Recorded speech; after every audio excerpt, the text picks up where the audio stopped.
வணக்கம் மக்களே. நம்ம சேனல்ல தொடர்ந்து ரிவ்யூஸ் பார்த்துக்கிட்டு இருக்கோம். அந்த வகையில இப்ப நம்ம எத பத்தின ரிவ்யூ பார்க்க போறோம் அப்படின்னா, நம்ம கார்த்திக் கதையில மார்ச் 14 என்ன நடக்க போகுது அப்படிங்கிறத பத்தி தான் இந்த வீடியோல பார்க்க போறோம். ஸோ மறக்காம இந்த வீடியோக்கு லைக் பண்ணிக்கோங்க.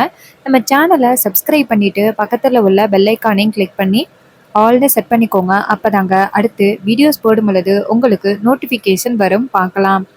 என்ன நடக்குது அப்படின்னா, சிவனாண்டி சந்திராட்ட சொல்லிட்டாரு. இங்க பாரு சந்திரா, சாமுண்டீஸ்வரிய எப்படியாவது அந்த மண்டபத்துக்குள்ளேருந்து வெளியில வர வைக்கணும். அப்பதான் சாமுண்டீஸ்வரிய கடத்த முடியும். இங்க பாரு, அவ அவளை கடத்தின பிறகு ரேவதி மகேஷ கல்யாணம் பண்ண நேரத்துல அம்மா எங்க அப்படின்னு கேப்பா. அப்ப நீ தான் எப்படியாவது சமாளிக்கணும். சாமுண்டீஸ்வரிக்கு அடுத்து அந்த வீட்டுல பொறுப்பான ஆளு அப்படின்னா அது நீதான். அதனால கண்டிப்பா உன் பேச்ச அவ கேட்பா. அதனால நீ வந்துட்டு எப்படியாவது அந்த சாமுண்டீஸ்வரிய வெளியில கொண்டுட்டு வந்துட்டேன்னா நான் ஈஸியா சாமுண்டீஸ்வரிய கடத்திடுவேன். அதுக்கப்புறம் மகேஷ் ரேவதியோட கல்யாணத்தை நீ தான் நடத்தணும். உன்னோட சாமர்த்தியம் தான். இது கேட்டதோட சந்திரா சொல்றாங்க, என்னங்க இதுக்காக நம்ம எத்தனை நாள் காத்துக்கிட்டு இருந்தோம். இங்க பாருங்க, இந்த கல்யாணம் என்ன நடந்தாலும் கண்டிப்பா நடக்கும். இந்த கல்யாணத்தை யாராலையும் தடுக்க முடியாது அப்படின்னு சொல்ல, அப்ப சிவனாண்டி சொல்றாரு, சரி எப்படியாவது சாமுண்டீஸ்வரிய வெளியில அனுப்பிட்டு எனக்கு கால் பண்ணு. நான் 4 ரவுடிகளோட வெயிட் பண்றேன். இது கேட்டதோட சந்திராவும் சரி அப்படின்னு சொல்லிட்டு போனை கட் பண்றாங்க. அப்புறமா சந்திரா நினைக்கிறாங்க, அக்காக்காரிய எப்படியாவது மண்டபத்தை விட்டு வெளியில அனுப்பணுமே, எப்படி அனுப்புறது அப்படின்னு. அப்பதான் நம்ம ராஜராஜாவை பத்தி சந்திரா நினைக்கிறாங்க. இந்த ராஜா எங்க போனா? ஒருவேளை அவன் ரேவதி கிட்ட உண்மையை சொல்றதுக்காக வேற ஏதாவது ஒரு குழுவை தேடி போயிருப்பான். அது அவனுக்கு கண்டிப்பா கிடைக்கிறதுக்கு வாய்ப்பே இல்லை. அவன் வரத்துக்குள்ள என் புருஷன் அந்த டிரைவர் பையில கடத்திடுவாரு. சாமுண்டீஸ்வரிய எப்படி வெளியில கொண்டு போறது அப்படின்னு யோசிக்க சந்திராவுக்கு செம்ம ஐடியா. அப்பதான் சந்திரா போயிட்டு நேரா சாமுண்டீஸ்வரிய பாக்குறாங்க. சாமுண்டீஸ்வரி சந்திராவை பார்த்து, வா சந்திரா, கல்யாணத்துக்கான எல்லா ஏற்பாடுகளும் சிறப்பா நடக்குதா? சந்திரா சொல்றாங்க, அக்கா இது உன் வீட்டோட கல்யாணக்கா, ஒரு குறை இருக்குமா? எல்லாருமே இந்த கல்யாணத்தை பார்த்து அப்படியே பிரமிச்சு போக போறாங்க பாரு. எல்லாருமே இந்த மாதிரி ஒரு கல்யாணத்தை இதுவரைக்கும் பார்த்ததே இல்லை அப்படின்னா தான் சொல்ல போறாங்க. இது கேட்டதோட சாமுண்டீஸ்வரியும் சரி சந்திரா, ஆனா இன்னைக்கு எல்லாருக்குமே ரொம்ப பெரிய அதிர்ச்சி ஒண்ணு காத்துக்கிட்டு இருக்கு. சந்திரா கேக்குறாங்க, அக்கா நீயும் முதல்ல இருந்து இப்படியே தான் சொல்ற. கல்யாணம் நடக்க போறது எல்லாருக்குமே அதிர்ச்சியை கொடுக்கும் அப்படின்னு சொல்ற. ஆனா என்னன்னு மட்டும் நீ சொல்ல மாட்டேங்கிற. ஏங்கா என்கிட்ட கூட சொல்ல மாட்டியா? என்னன்னு சொல்ல. அப்ப சாமுண்டீஸ்வரி சொல்றாங்க, சந்திரா இந்த விஷயத்துல உனக்கு விருப்பம் இருக்காது அப்படின்னு எனக்கு நல்லா தெரியும். அதனால நான் இப்போ உன்கிட்ட சொல்ல மாட்டேன். அப்ப சந்திரா நினைக்கிறாங்க, என்ன அந்த டிரைவர் பையல ரேவதிக்கு கல்யாணம் பண்ணி வைக்கணும் அப்படின்னு திட்டம் போடுறேன். எனக்கு அந்த டிரைவர் பையல பிடிக்காதுன்னு உனக்கு தெரியும், அதானே என்கிட்ட சொல்ல மாட்டேங்கிற அப்படின்னு சந்திரா நினைக்கிறாங்க. சாமுண்டீஸ்வரி சந்திரா கிட்ட, சந்திரா என்ன யோசிக்கிற? சந்திரா சொல்றாங்க, அதெல்லாம் ஒண்ணு இல்லக்கா, அந்த டிரைவர் ராஜாவை பாத்தியா, ஒரு வேலை கூட ஒழுங்காவே பார்க்க மாட்டேங்கிறாரு. கேட்டரிங்ல ஆளே இல்லை. இதை கேட்டதோட சாமுண்டீஸ்வரி சொல்றாங்க, டிரைவர் ராஜா எங்க போயிருப்பாரு, இரு நான் ஃபோன் பண்ணி பாக்குறேன் அப்படின்னு சொல்ல, உடனே நம்ம சந்திராவும் சரிக்கா ஃபோன் பண்ணி பாரு அப்படின்னு சொன்னதோட நம்ம சாமுண்டீஸ்வரி டிரைவர் ராஜாவுக்கு ஃபோன் பண்றாங்க. அப்ப கார்த்தி போனை பார்த்துட்டு, என்ன இது, அத்தை கால் பண்றாங்க, நம்ம இதை எடுக்காம இருக்கிறது நல்லதுதான் அப்படின்ட்டு கார்த்தி போன் எடுக்கல. சாமுண்டீஸ்வரி சந்திராட்ட, என்ன சந்திரா டிரைவர் ராஜா போன் எடுக்க மாட்டேங்கிறாரு. அப்ப சந்திரா சொல்றாங்க, ஒருவேளை அவரு மண்டபத்துக்கு வெளியில இல்ல நிக்கிறாரோ என்னமோ அப்படின்னு. இது கேட்டதோட சாமுண்டீஸ்வரி சொல்றாங்க, சரி நான் பாக்குறேன் அப்படின்னு சொல்ல, சந்திரா சொல்றாங்க, சரிக்கா நீ போய் பாரு, அந்த டிரைவர் ராஜா இல்லாததுனால சில வேலைகளை நான் தான் பண்ற மாதிரி இருக்கு, நான் போய் பாக்குறேன்க்கா அப்படின்னு சொல்லிட்டு போக, அப்ப சாமுண்டீஸ்வரியும் சரி அப்படின்னு சொல்லிட்டு பக்கத்துல மயில் வாகனம் நிக்கிறாரா அப்படின்னு பாக்குறாங்க. ஆனா மயில் வாகனம் இல்ல. உடனே சாமுண்டீஸ்வரி, எங்க போனாரு மாப்பிள்ள, சரி நம்மளே போயிட்டு ராஜாவை பார்ப்போம் அப்படின்னு சாமுண்டீஸ்வரி அங்கேருந்து மண்டபத்துக்கு வெளியில நடந்து வராங்க. இதை ஃபாலோ பண்ணி நம்ம சந்திரா பாத்துறாங்க. அப்ப சந்திர நேரா சிவனாண்டிக்கு ஃபோன் பண்றாங்க. சிவனாண்டி ஃபோன் அட்டன் பண்ணி, சந்திரா என்னாச்சு, நான் மண்டபத்துக்கு வெளியில காத்துக்கிட்டு இருக்கேன், எங்க அந்த சாமுண்டீஸ்வரி அப்ப சந்திரா சொல்றாங்க, என்னங்க, அந்த டிரைவர் பையன் ராஜாவை காணுன்னு சொன்னதோட இந்த சாமுண்டீஸ்வரி குடுகுடுன்னு ஓடுறா. சோ இதுல இருந்தே தெரியுதுல்ல, அவ ஏதோ ஒரு பயங்கர திட்டத்துல இருக்கா. என்னங்க, அவ வெளியில தான் வரா, அவளை தூக்கிடுங்க. இது கேட்டதோட நம்ம சிவனாண்டி சொல்றாரு, சரி சந்திரா, ஆனா நீ தான் வெளியில வர சொன்னேன்னு அவளுக்கு தெரியுமா? அப்ப சந்திரா சொல்றாங்க, இல்லங்க, அந்த டிரைவர் பையல காணோம் அப்படின்னு சொன்னதோட சாமுண்டீஸ்வரி குடுகுடுன்னு வெளியில வந்தா. இது கேட்டதோட சிவனாண்டியும், சரி சந்திரா, நான் பாத்துக்கிறேன், நீ மட்டும் நான் சொன்ன மாதிரி செஞ்சிரு. இது கேட்டதோட சந்திராவும் சரிங்க அப்படின்னு சொல்லிட்டு, நீங்க அந்த சாமுண்டீஸ்வரியை பிடிங்க அப்படின்ட்டு போனை கட் பண்ண, சாமுண்டீஸ்வரி வெளியில வந்துட்டு டிரைவர் ராஜான்னு தேடுறாங்க. அங்க யாருமே இல்ல. நைட் ஆகிருச்சு. அப்ப நம்ம சிவனாண்டி என்ன பண்றாருன்னா, டக்குன்னு ஒரு 4-5 ரவுடிகளை அனுப்பி சாமுண்டீஸ்வரிய சுத்தி வளைக்கிறாங்க. சாமுண்டீஸ்வரி அவங்கள பார்த்துட்டு, டேய் யாரா நீங்க? அப்ப அந்த ரவுடிங்க சொல்றாங்க, ஏய் தூக்குடா இவள அப்படின்னு சொன்னதோட நம்ம சாமுண்டீஸ்வரியோட மூஞ்சில மயக்கம் மருந்தே தெளிக்கிறாங்க. இதனால சாமுண்டீஸ்வரி மயக்கம் போட்டுறாங்க. அப்ப சாமுண்டீஸ்வரிய ஒரு வேன்ல தூக்கிட்டு கொண்டுட்டு போயிடுறாங்க. இன்னொரு பக்கம் சிவனாண்டி நேரா சந்திராவுக்கு ஃபோன் பண்ணி, சந்திரா, நம்ம நினைச்சது நிறைவேறிடுச்சு, அந்த சாமுண்டீஸ்வரிய கடத்தியாச்சு. கண்டிப்பா இன்னும் கொஞ்ச நேரத்துல அந்த 4 பொண்ணுங்கள்ல ஒரு பொண்ணாவது சாமுண்டீஸ்வரிய பத்தி கேட்பா. அப்ப நீ தான் சமாளிக்கணும். சந்திரா சொல்றாங்க, சரிங்க நான் பாத்துக்கிறேன் அப்படின்னு சொல்லிட்டு போனை கட் பண்ணிட்டு, அப்பாடா, எப்படியோ அக்காவை தூக்கியாச்சு. இனிமே மகேஷ் ரேவதியோட கல்யாணத்தை சிறப்பா முடிக்கணும்.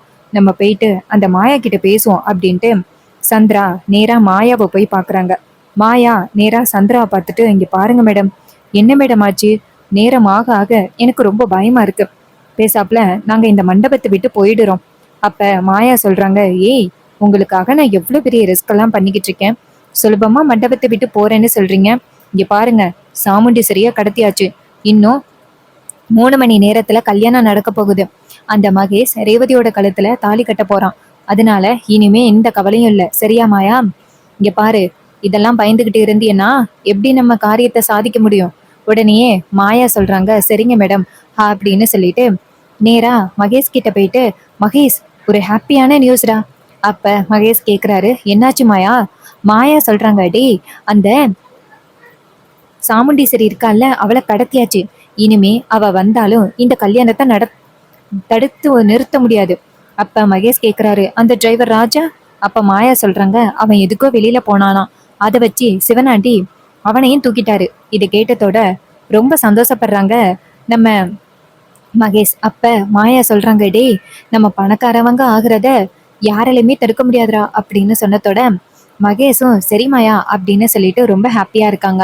அப்புறமா சந்திரா வந்துட்டு நேரா ரேவதியோட ரூமுக்கு போனதோட ரேவதி கேக்குறாங்க, சித்தி, அம்மா எங்க? ரொம்ப நேரமா காணோம்.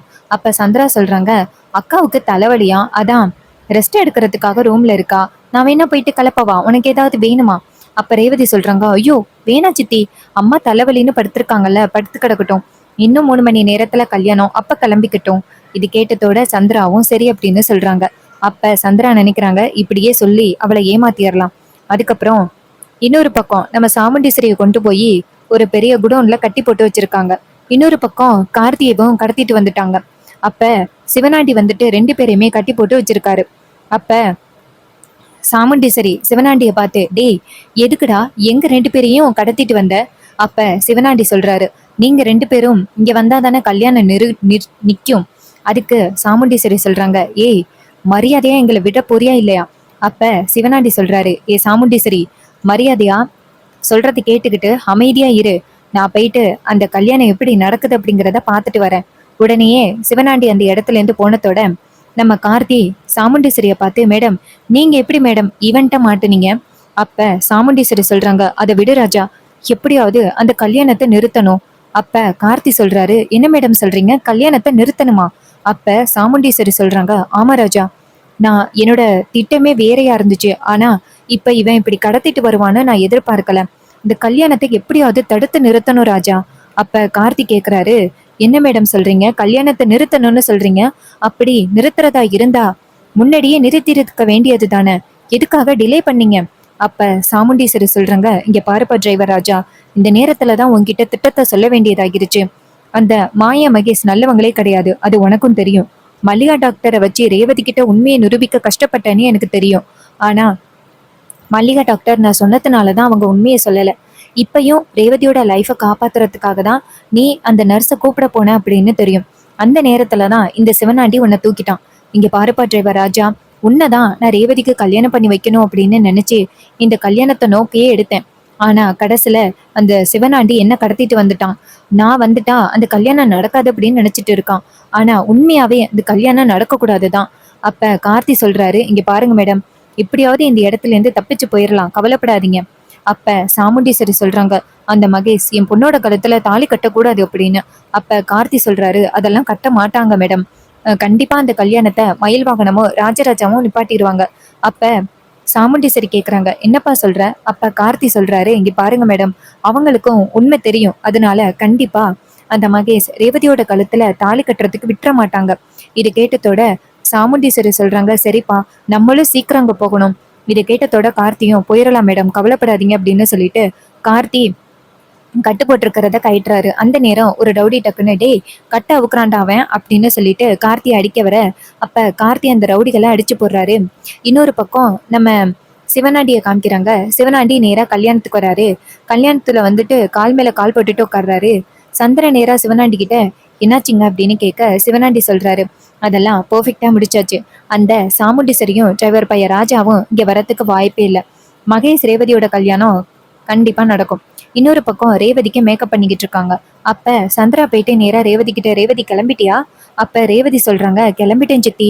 அம்மாவா பார்த்து ரொம்ப நேரம் ஆகுது, தலைவலிக்குது, படுத்து கிடக்குந்தாங்க அப்படின்னு சொன்னீங்க, இப்ப என்னாச்சு?